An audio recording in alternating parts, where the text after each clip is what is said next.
Issues of trade and finance are very, very much important in Africa right now. Debt distress in some African countries. We need to ensure that this does not be a complex crisis. The lessons of experience are still vivid in our minds on how unsustainable debt levels undermined sustainable development, as was the case in the 1980s and the 1990s, which we called the lost decades for development in Africa. In this very environment, remittances by the African diaspora are on the increase, and in some other countries, they are growing faster than foreign direct investment flows. It's a very good development, and we need to encourage these remittances so that they increase. In addition, we're on the verge of launching the operational phase of the African Continental Free Trade Area. This market will create a large and harmonized trading space covering all the 55 African Union member states, with an aggregate population of about 1.27 billion people. We target to increase intra-African trade by 52.3% between now and 2023. In addition to increasing intra-African trade flows, the emerging packet will also require finance in terms of investments, payments and settlements, as well as meeting adjustment costs related to implementation of commitments in the agreement establishing the African Continental Free Trade Area. Over time, the African Continental Free Trade Area market will require integrated capital markets in Africa. This development will be in line with a program of promoting factor market integration across Africa. Your Excellencies, distinguished conference participants, I'm sure you would like to be appraised on where we are on the African Continental Free Trade Area, and I will gladly brief you. We have 52 signatures out of the 55 African Union member states. This leaves us with 3 more African Union member states that are yet to sign the African Continental Free Trade Area Agreement. We have 22 parliamentary approvals of ratifications, leaving us with 33 member states whose parliaments are yet to approve ratification of the agreement.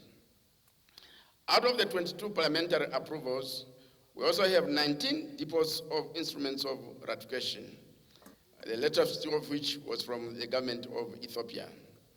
The 3 remaining member states have assured that they will be depositing shortly, and these are Sierra Leone, Zimbabwe, and the Gambia. We require 22 ratifications for the agreement to enter into force, and this should be 30 days after receiving the 22nd instrument of ratification. It is against this background that we are planning to launch the operational phase of the African Continental Free Trade Area in July this year in Niamey, Niger. To facilitate the launch, work is advancing very well on supporting instruments. And these supporting instruments are on rules of origin, schedules of concessions on tariffs on trade in goods, online non-tariff barriers monitoring and elimination mechanism, a digital payments and settlement platform, and the African Trade Observatory portal. Work on these supporting instruments is expected to be concluded by May this year. We plan to have a meeting of ministers of trade in the first week of June in Kampala, Uganda, to prepare for the extraordinary Assembly of Heads of State and Government of the African Union, who will launch the market in July this year. Work is also underway to finalize specific commitments for trade in services, and this will shortly be completed to enable us to engage in trade in services in the African Continental Free Trade Area by next year. I'll provide more details about this big and attractive market during the panel discussion.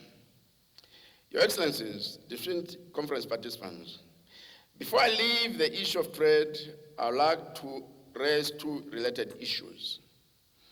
The first one is that chambers of commerce and industry across Africa have to take seriously and contributing to tackling the growing problem of counterfeits or imitations of our products. Most of our cultural artifacts, including textiles, have community intellectual property rights and are in this connection not patented. For example, we have the Habesha cloth in Ethiopia and the Kente cloth in Ghana, among many other products with rich cultural heritages in our countries. Many of these products are experiencing surges in imitations. If they're not deterred, the counterfeits and imitations will expand to other industrial products like bottled water. Over time, our industrial base will be eroded, and this will lower levels of intra-African trade, since a great part of intra-African trade is in manufactured goods. I challenge you to do something about this. In this respect, I suggest you set up task forces in your respective countries to educate the population on the negative impacts of imitations to local industry, generation of employment, loss of foreign exchange, among other negative impacts of this unfortunate development. I urge you to follow the trail until you come to the imitators or counterfeiters and report them to law enforcement agencies for prosecution.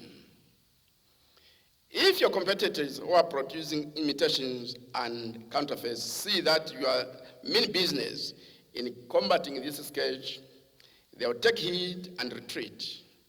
You have the moral authority and legal backing. On the other hand, they have no leverage to protect them. Furthermore, I urge you to share experiences with us when you have the evidence about these developments. This is because we're in the process of coming up with a protocol on intellectual property rights to safeguard the African Continental Free Trade Area market from theft of intellectual property rights.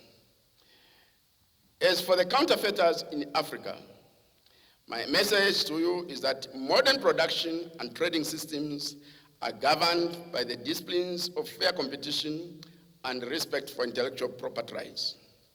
In other words, dishonesty in business is not smart business. In this respect, we urge you to be entrepreneurs with integrity by engaging in real innovation and fair competition. We also promise that we'll come after you once the protocol on intellectual property rights enters into force. We shall strictly enforce it once it is approved by the Assembly of African Union Heads of State and Government early next year. In order to promote fair competition across the African Continental Free Trade Area market, we are also working on a protocol on the competition policy, which will be part of the legal architecture of the African Continental Free Trade Area Agreement, and this is also expected to come into force early next year.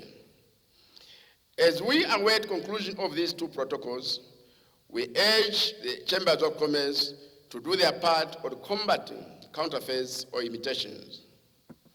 The second issue of trade that I would like to share with you is that the African Union and the African Export-Import Bank have entered into a memorandum of understanding to manage the intra-African trade fair editions. This is building on the All Africa Trade Fair editions, which used to be managed by the then Organization of African Unit. The first edition of the Intra-African Trade Fair was held in Cairo, Egypt in December last year.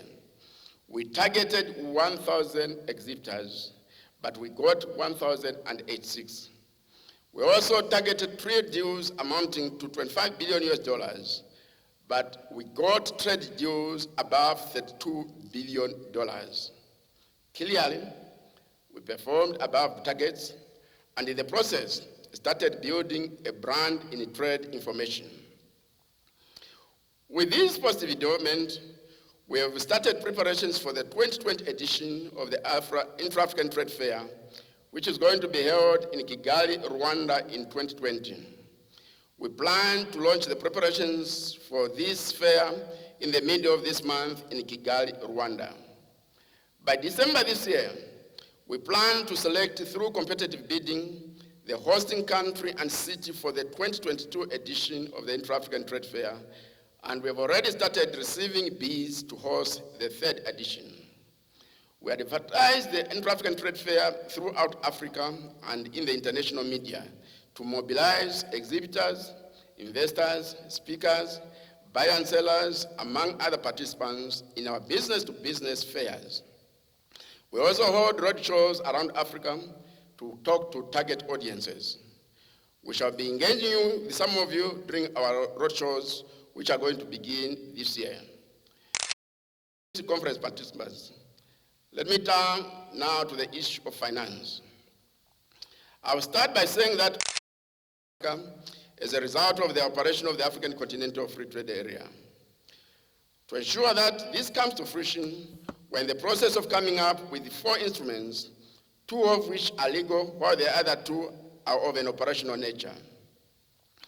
At the legal level, work is underway to conclude a protocol on investment which will harmonize the investment regimes across the African Continental Free Trade Area to meet the needs of both investors and host countries. Through it, we'll be creating a common investment area across Africa.